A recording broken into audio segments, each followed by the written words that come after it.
Good afternoon. I am Specialist Lieutenant Kim Better, Michigan State Police Public Information Officer. Thank you for joining us for this afternoon's news conference. Joining us today is Governor Gretchen Whitmer, Colonel James F. Grady II, Director of the Michigan State Police, James Deere, ATF Special Agent in Charge for Michigan, FBI Acting Special Agent in Charge Reuben Coleman, Sheriff Chris Swanson, Genesee County Sheriff, and Chief William Rennie, Grand Blanc Township Police Department. Thank you. I'm here as governor to bring the full support of the entire state of Michigan to this community. I want to thank all of our local law enforcement, state police, federal agents for their swift response.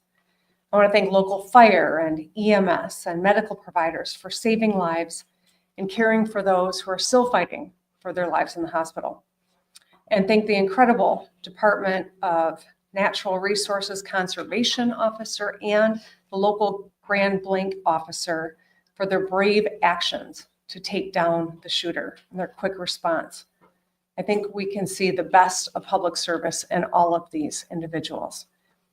As I said, I'm here as the governor, but I'm also here as a fellow Michigander whose heart is breaking by another mass shooting in a place that is supposed to be defined by togetherness and a close-knit community here in Grand Blanc. As a state, we know the pain of this too well. We've seen gun violence in our schools, stores, parades, festivals, and our houses of worship. These are places that we go to feel connected, to feel safe, to be together. But today, this place has been shattered by bullets and broken glass. And this might be a familiar pain, but it hurts all the same. Every time.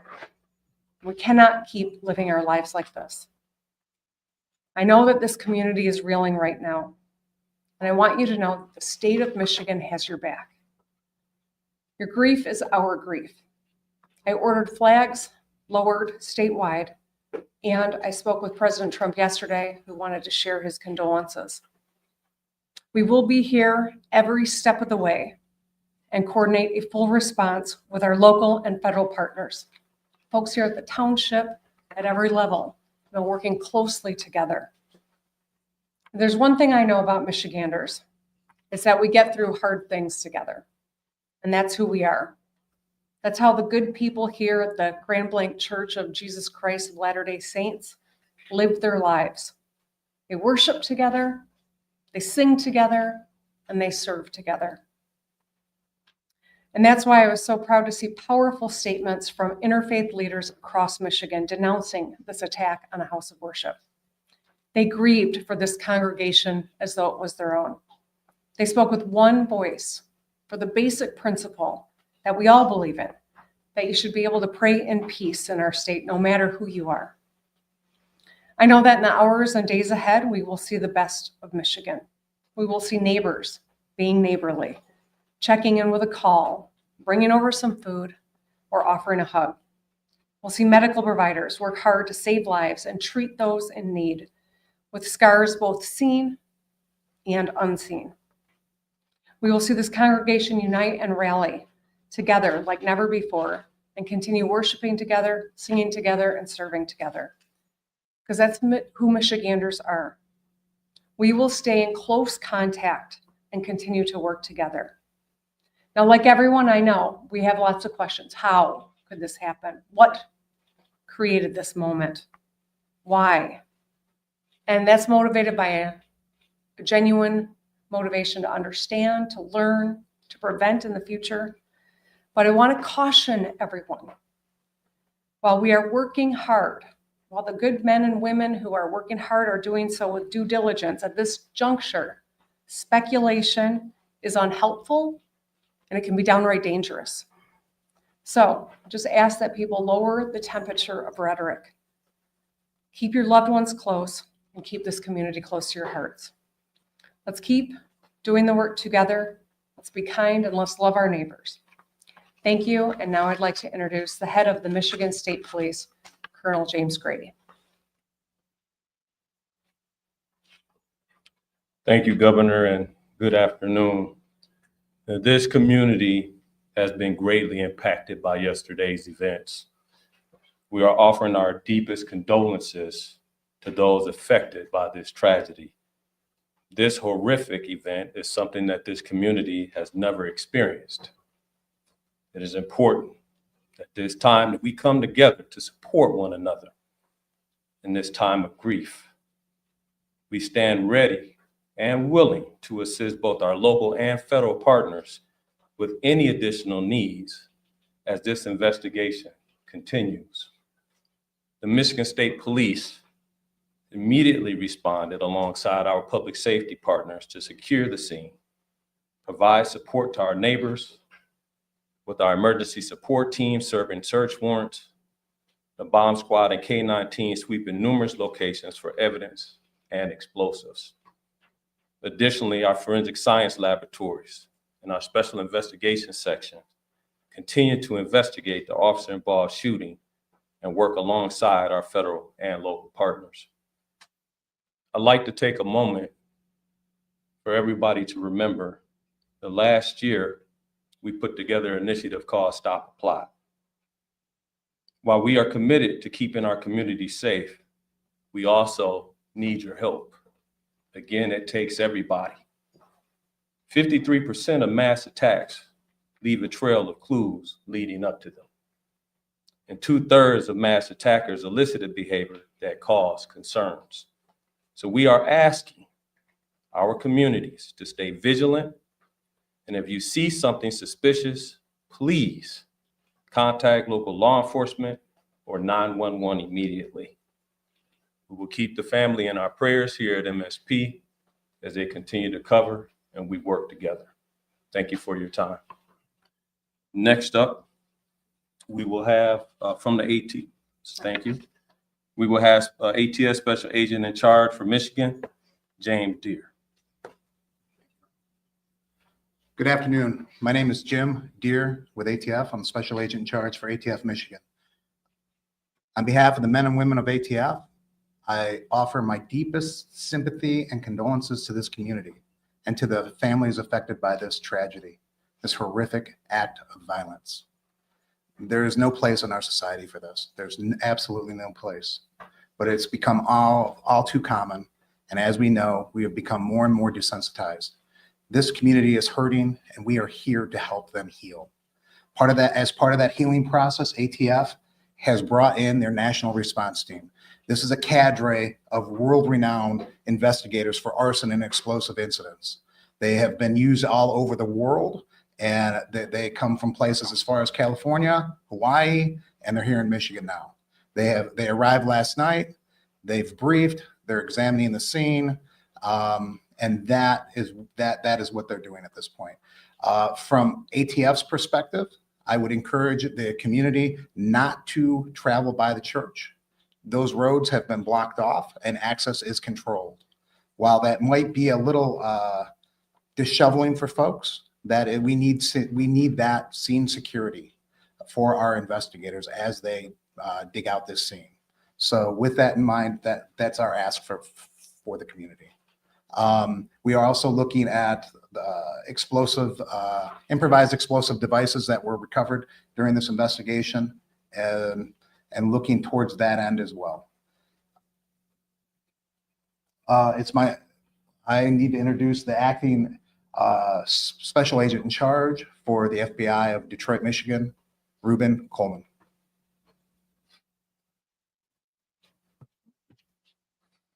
My name is Reuben Coleman. I'm acting Special Agent in Charge of FBI Detroit Field Office, which represents the entire state. At this time, we wanted to provide an update on our investigative efforts regarding yesterday's tragic shooting at the Church of Jesus Christ of Latter-day Saints in Grand Blanc, Michigan. First, I want to express my gratitude for all the cross-agency collaboration between our federal, state, and local partners. Their support has been outstanding and critical to this investigation. We are in lockstep with our partners as we continue to work through this. As I mentioned yesterday, the FBI is investigating this as an act of targeted violence, and we are continuing to work to determine a motive. In the past 24 hours, our investigative squads and specialty teams have been out all night, exhausting leads, some of which have been coming in from the public via tips. Our special agents, victim specialists, child advocate forensic interviewers, and local partners have interviewed over 100 victims and witnesses to date and are continuing to interview individuals as we speak. Our evidence response team, or ERT, which is a specialized team of special agents, intelligence analysts, and professional staff, are trained to process crime scenes and collect evidence. They were out all night and continue processing the scene as we speak. Our field office has stood up national equities for support. We are engaging with our behavioral analyst unit, or BAU, and have received support from our Quantico Labs division to analyze evidence collected to date. We received assistance from our FBI field offices across the country to support this case and follow down leads. While our focus is on this investigation, we want to continue to keep the victims and their families in our thoughts as they navigate through this incredibly difficult time. Please continue to reach out to the FBI via 1-800-CALL-FBI or submit tips at tips.fbi.gov. Thank you. Chief.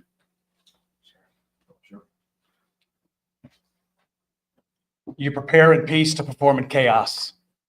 I saw it live. I saw what you trained for, what you planned for, and then reality hit yesterday morning and a bright sunny day when people went to worship. But what I also saw is every level of government law enforcement work together for the good of the people. What I witnessed was people putting their lives at risk that had 2 months on the job as an EMT, or brand new firefighters, veteran firefighters, and law enforcement, just to bring a sense of stability to a scene that was chaotic and dynamic. As the sheriff of this county, I see the great people every day, but I want this community to know that those ranks in those agencies that were mentioned before me, we worked together. We worked in concert, and we did the job. And there's more to do. I will tell you, the sheriff's office dedicated every county sheriff medic that we had available, patrol, investigators. We did interviews, emergency management, whatever the task was needed. The sheriff's office worked with everybody that you heard and many that you don't know to bring justice and also order to this scene. But I will tell you, the days are continuing. We have 31 marked cars on as we speak, making sure schools that are in session, in churches that are planning Bible studies, regardless of faith-based, that they will be protected. Anybody who calls in, we will be there like other law enforcement to settle the community and bring a sense of calmness to people. There is an uncertainty, but law enforcement, especially this sheriff's office, will bring that to you. I will tell you that there are noble heroes who do not wear a uniform that went to that church yesterday. You're going to hear their stories as we lay out this case with law enforcement, but I will tell you this, those heroes from that church did their job.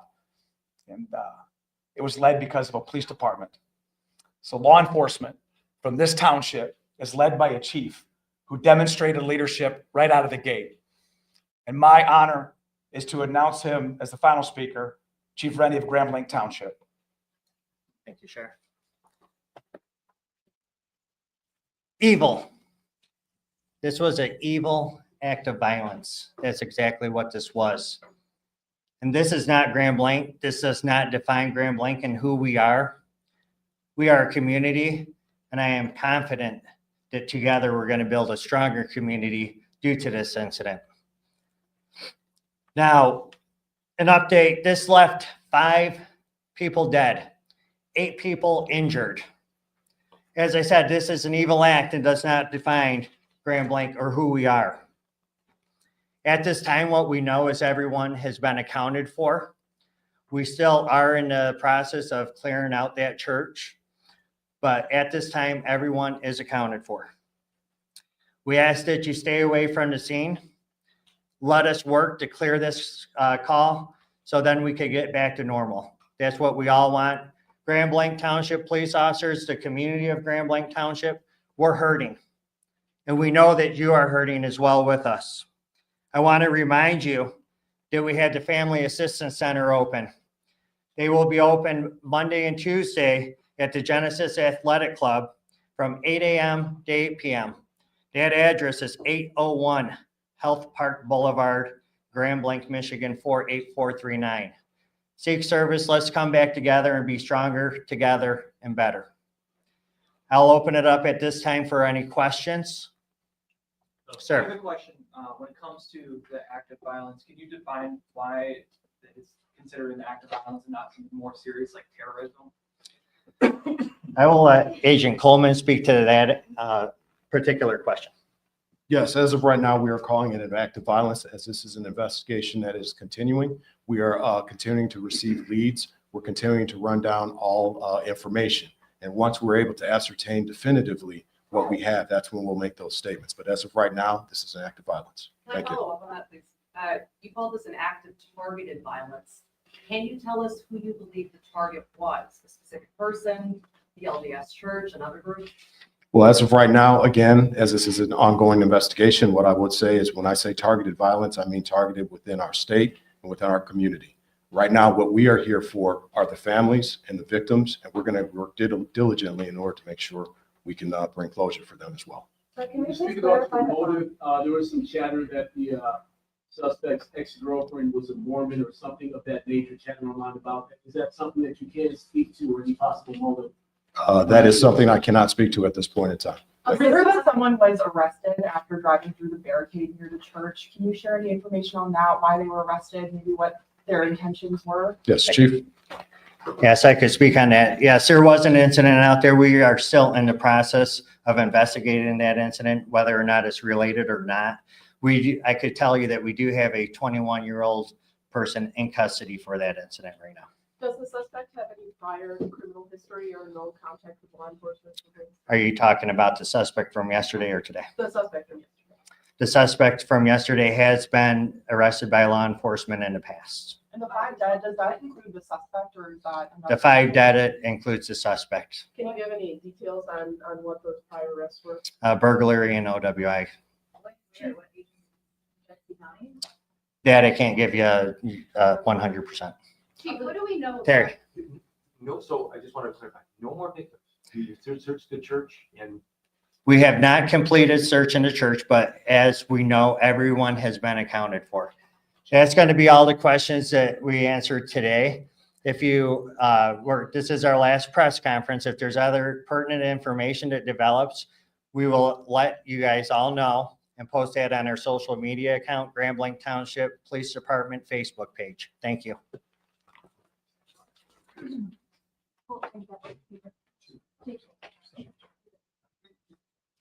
Sorry.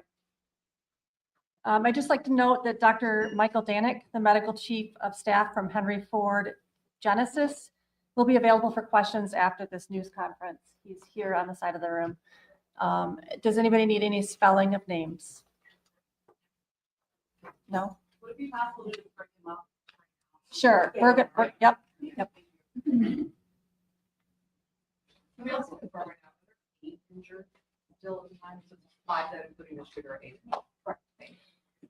Hi, everybody. I'm Lauren Zakalik. I'm the PR director at Henry Ford Health. I'm going to introduce now Dr. Michael Danick, normal spelling for Michael, D-A-N-I-C. He is our medical chief of staff at Henry Ford Genesis Hospital. He's going to make some opening remarks, talk about what happened yesterday. We'll take a few questions. Thank you. Thank you. Thank you very much for having me. It was a very sad day for our community. Our law enforcement did amazing, as well as our medical staff throughout the entire Genesee County area. Henry Ford Genesis was prepared and did extremely well. And we also like to thank Hurley and McLaren for taking great care of all the patients. An update on what we have had is we had a total of 8 patients at Henry Ford Genesis from the ages of 6 to 78. 5 were gunshot wounds and 3 were smoke inhalations. 2 of the smoke inhalations have been discharged. 1 is still intubated at this time.